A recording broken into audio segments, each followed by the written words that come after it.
Hello, once again. I'm your host, Doc Rotten, and this is Horror News Radio, the official Gruesome Magazine podcast. Back with me again this week are the scariest, goriest, bloodiest co-hosts on the net. And tonight we're reviewing The Night House. Yes, coming from Searchlight Pictures. All right, joining me tonight is award-winning filmmaker Christopher G. Moore. Christopher, how you doing, sir? I'm doing good. Just hanging out in my house at night. You know what I mean? Yes, I do. At night. At night. And I feel like I'm seeing shapes and everything now after seeing this film. Of course, Night House is one of the many films that was supposed to come out in 2020, but was unable to because of COVID. It still retains its 2020 release date. However, because it debuted at Sundance.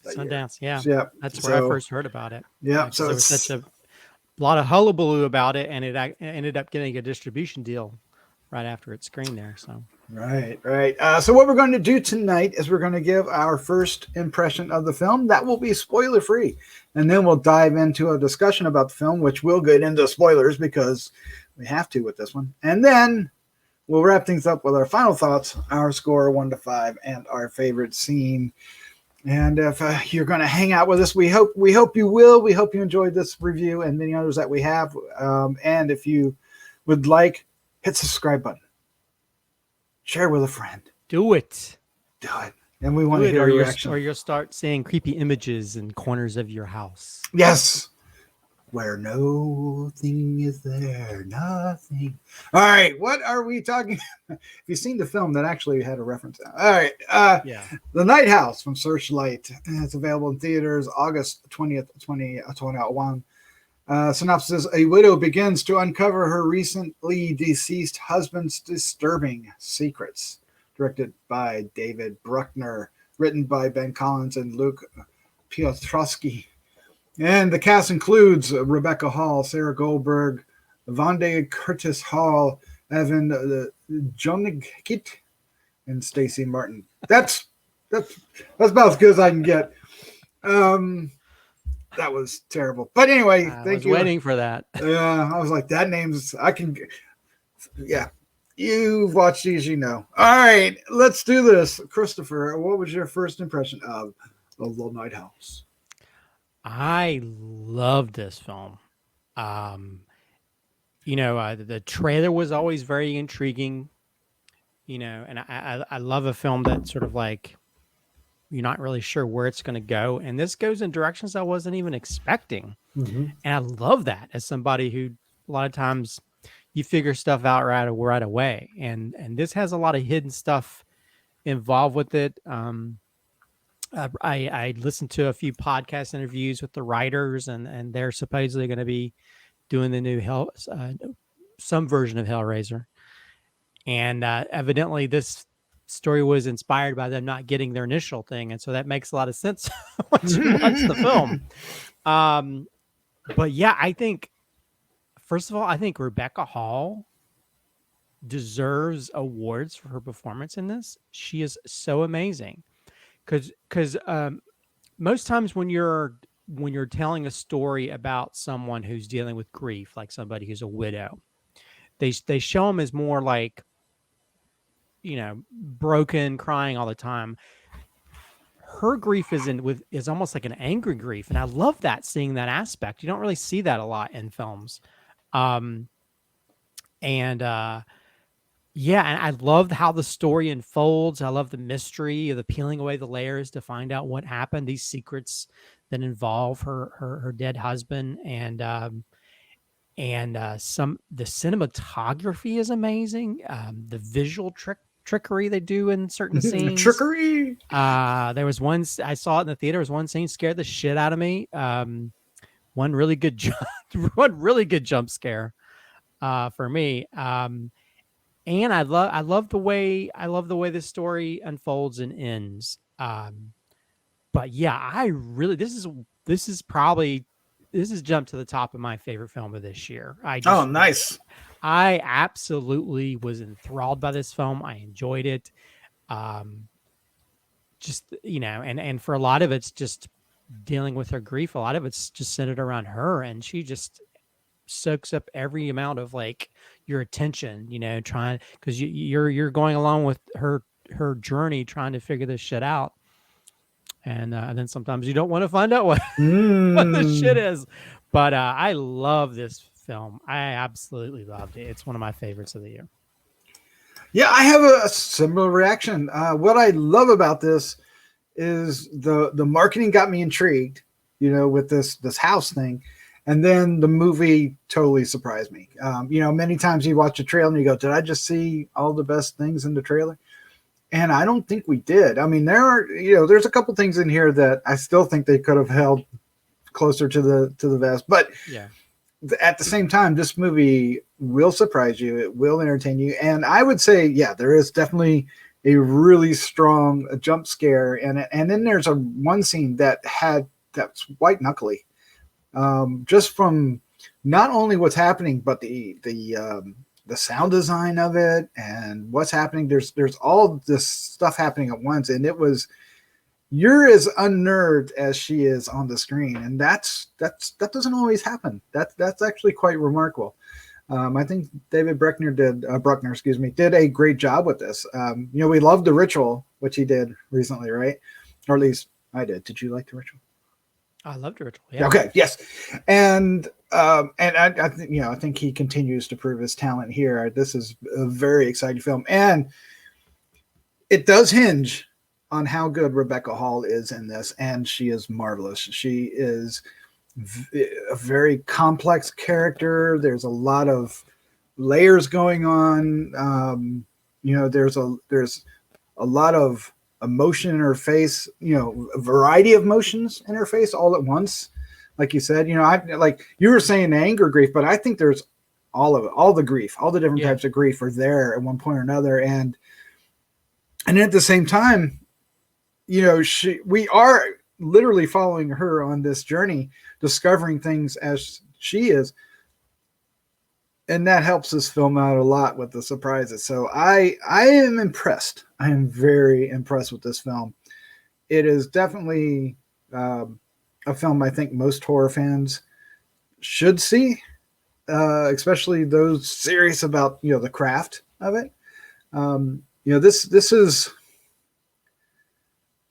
isn't a gore fest. This isn't relying on gore. This is relying on storytelling and emotion and character and perception and all these things. And I'm always really impressed when that kind of story can have a very strong effect, because you got to admit, as horror fans, right, Christopher, we're used to being shocked with visceral shocks. A lot of films rely on that,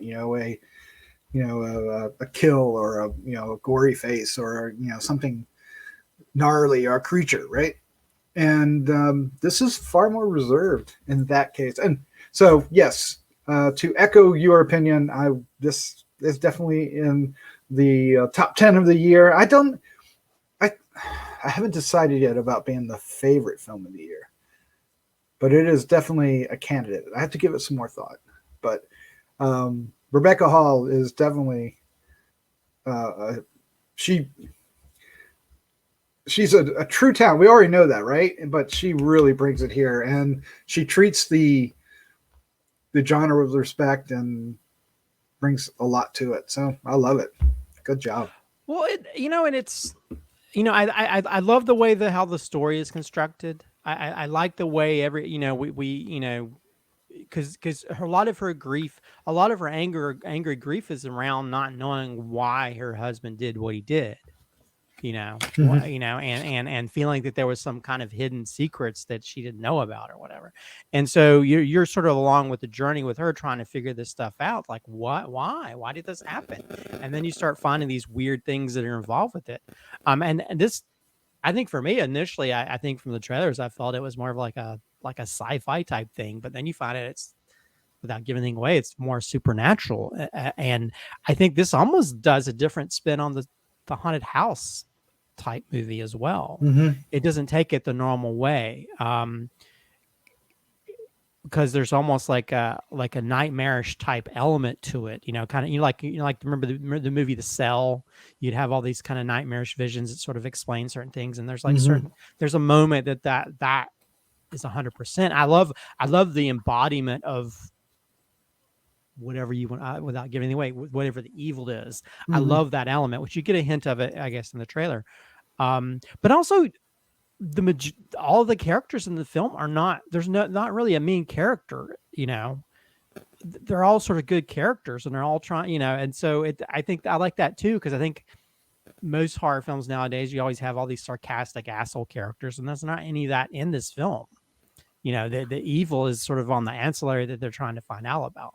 Yeah. So but yeah, I just, because I think the whole movie, I'm like, I don't know what's happening. And I like this, because most of the time you figure it out like maybe 20% in or whatever. And this one I didn't know. And the trailers, actually, the way they edit the trailers, it kind of tricks you into thinking certain things. And I like that too, when they do that with trailers, where it's like, oh, this is I want to give anything away, but yeah, I mean, it tricks you into sort of thinking that certain scenes play out a certain way, and they don't. Right. Because some of it could be almost like nightmare, dreamy visions or whatever, and when you integrate that with actual things that are happening, you throw it in the trailer, and you're like, people tricked you, like, oh, it's going to happen this way. Oh, it doesn't happen that way. Oh, I like this. And I think the whole, how it kind of all resolves is great too, because you're like, oh no, you don't. You're really feeling for the characters, and that's what a good horror film is about. When you feel for these characters, and you want there to be a happy ending, or you want the happy things to happen, and you don't want people to die. You don't want this to happen. So the whole thing, you're like, oh, what's going to happen? I just love that. I mean, and some of the visuals and stuff are just wonderful. I can't say enough good things about this one. I was really blown away by this one. This kind of like made my jaw drop a little bit, because I was just so intrigued by the story, and Rebecca Hall, I think, is an amazing actress, and I think if any horror film needed to be nominated for Best Actress, this film should, for an Academy Award or whatever, because I think she shows so many facets of grief. She still has a sense of humor despite her grief. Sort of. Yeah. I mean, it's anger driven. Well, it's more of a dark comedic humor, because there's like one part where she's like, well, he, does stuff like that. But also, like for instance, there's one scene where she's talking to a parent, about her kid, and thinking that, trying to strong arm her, because like, oh, you missed a few days, and her response is like, oh man. Yeah, put that poor, I know, she was like, yeah, I think the only, you were saying like nobody's an asshole in this movie. The only asshole is actually the Rebecca Hall character, but it's true. But it's hang on. It's totally earned. I mean, yeah, it's part of her story. It's part of her transformation. Her grief, and it's not treated in a way to make her out as being bad. It's actually treated in a way to make her even more sympathetic, which I found incredibly fascinating and impressive that they executed that way. Because like you said, she was really awful to this woman in the way she delivered it, because she didn't have to deliver it that way, but yet in her grief, it's totally, you totally feel for her. You feel, what she's feeling, the side of grief that she's feeling at that moment. And you're still sympathetic. You're still for what she's going through. And I don't know, that I found that throughout. Also, when she encounters this other woman, this mystery woman that's a part of the story, and they have a conversation, she has that same underlying tone. It's drawn back a little bit by this time, but it's still there, right? But you can feel that she's already understanding things, so her anger is starting to be, it's transforming, right? Because it's more inquisitive. It's more about, I'm done being angry. I'm still mad, but I need to find out answers. And it's really, really played out. And then there's a third scene in the same kind of trio of scenes that where all those guards are dropped, and they share some burgundy and or cherry. Was it I forget? It doesn't matter. But anyway, they some libations, and I don't know. I thought the characters in this, from her neighbor to her friend, to herself, and her husband. Even though we never really get a real scene with him, we sort of, but not really. It's all in these. I mean, do we even get a real true flashback? I mean, we kind of do. We get like a home video right scene between the two, but I think but at the same time, and even with the reveal with him, I just thought was a very unique and interesting idea in itself, and everything is not exactly the way you think it is. And I agree with like you mentioning that, like, because of the grief she's been through, I think she's warranted to be able. She's gonna have that edge. Yes. I think if a parent came to me, and I would probably be the same way. So I think it's different than those people you see in movies where they're just assholes to be an asshole. Right. Definitely. That was my point. Yeah. It's just like, that's her defense mechanism to some degree. And also sometimes when we're searching for answers, we're frustrated, and that causes us to be a little bit mean-spirited or mean towards other people. But still, you see that underlying heart there, because she misses this person who was her protector, in more ways than one. And that when you lose that, what are you going to do? And so you got to find out what happened. So I don't know. There's just like, I really love the story, the underlying story. This is so interesting, and it doesn't follow the normal story plots, that normally play out with these type of things. It is unique in that way. Yeah, definitely. Yeah. I mean, even the scene when they're at the bar, when she finally goes out and hangs out with her friends for an evening, right?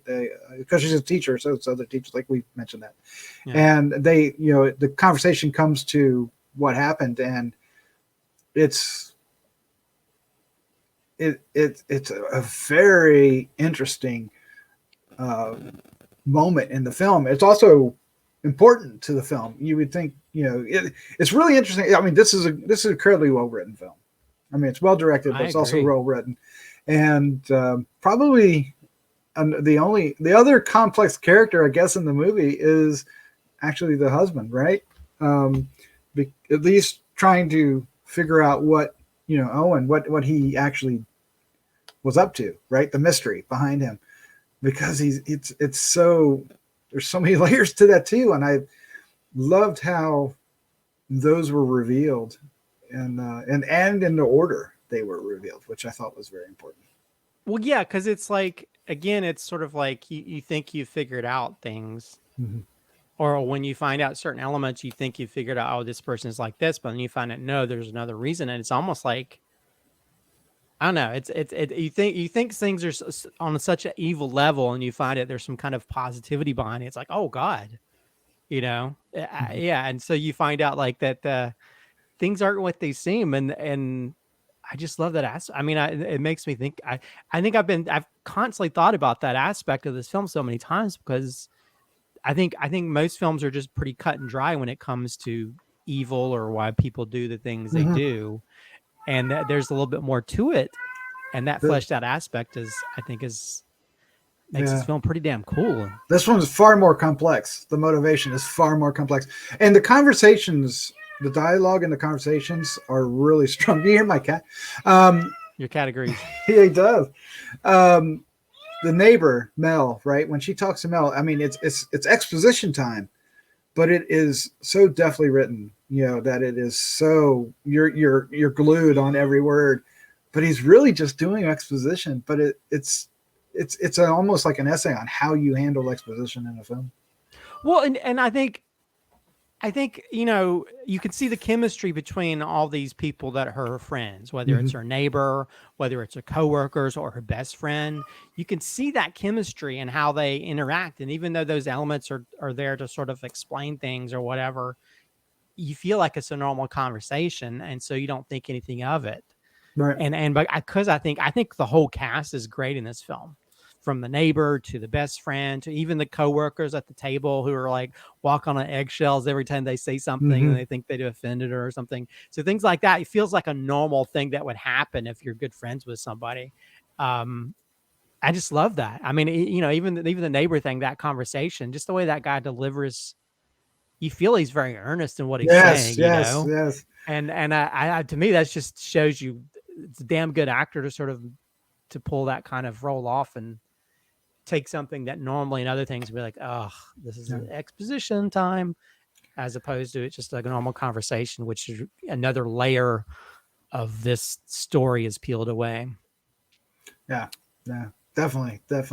All right. Well, I think we are loving this film. I think that is clear. But let's go ahead and give our final thoughts, our score, 1 to 5, and our favorite scene. And we would love to hear your thoughts as well. So be sure to leave those comments down below. So, Christopher, I'm going to let you go first, sir. Let me have it. Well, the night house is the right house for me. I really love the hell out of this film. If anything, it makes me kind of excited what these writers are going to do with it, like a Hellraiser story.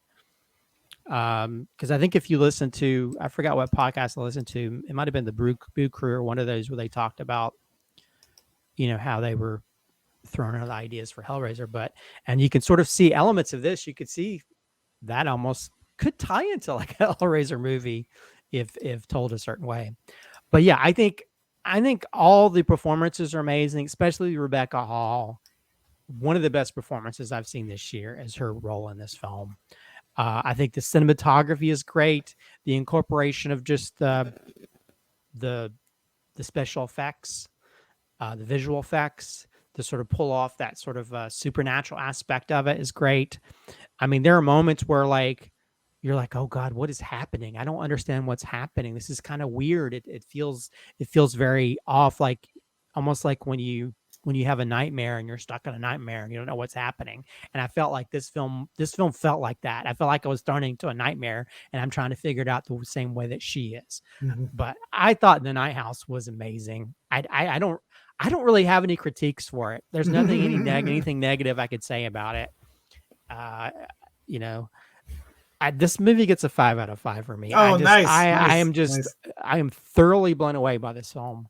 When I saw the trailers, it looked very interesting, intriguing, and I was worried it's going to be like an M. Night type thing where you have that basic concept and that's all it is, and it's like an empty shell by the time you go through it. But this one delivered on that concept and more. It took you down a path you weren't expecting, and I love that as somebody watches enough horror films and makes films and already kind of formulates in my head how this is going to play out. And I had no idea how this was going to play out. And I love that. As for favorite scene, it's tough. I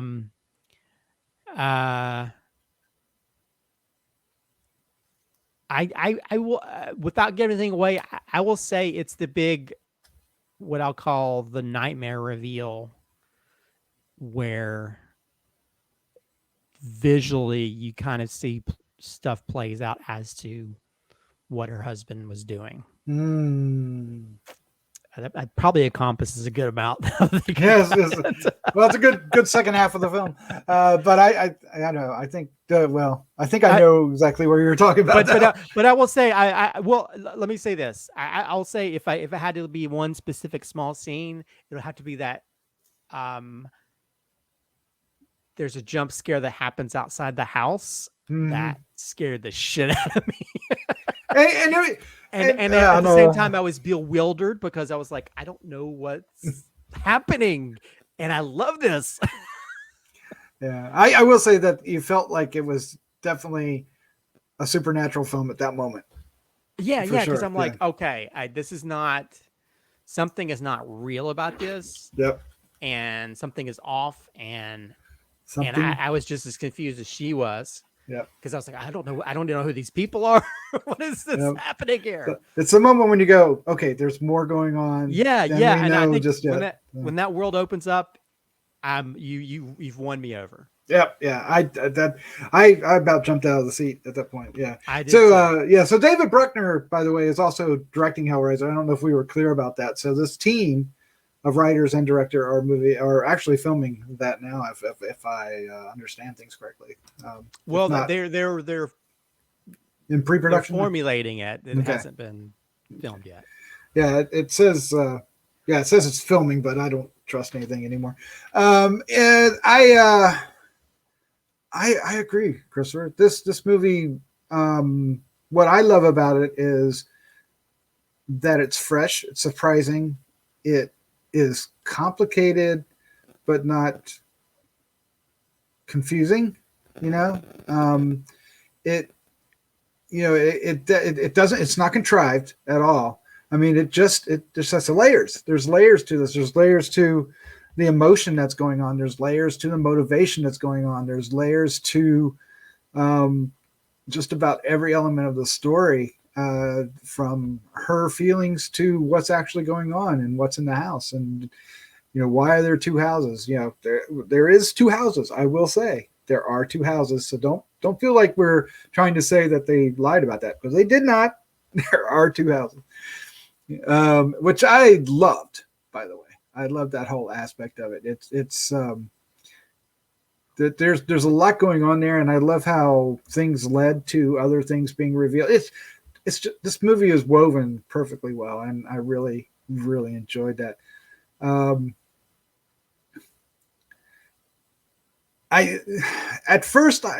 So coming into tonight's review, I had some reservations, and I couldn't put my finger on it. Because I was originally going to give this a 4.75, but talking about it, I'm realizing all the elements that I truly, truly loved about this. And I think my only reservation is there's a certain element of the story that we don't get a true resolution to, but it's not, that resolution isn't really important to the story. It's just important to my curiosity. And so I think I was throwing a little nitpicky stuff in there, and I think I'm going to give this a 5. Whoa. Because I really think this is a truly remarkable film in its performances and the direction and the writing, and the cinematography and the set design. Everything in it really comes together. And the music, the sound design. The sound design, which leads me to my favorite scene. There's a moment that switches from reality to nightmare in an instant, and the sound design had me gripping the seat. It had me gripping the armrest. It was just like, I don't know what it was, what was happening, but the whole thing about the realization of what was going on at that moment, and it was just this. It's like waking up and realizing your world is turned upside down. It was just incredibly intense, and I felt that. And I don't often get that strong a feeling from a movie. That I'm always searching for that. Right? We're always looking for that.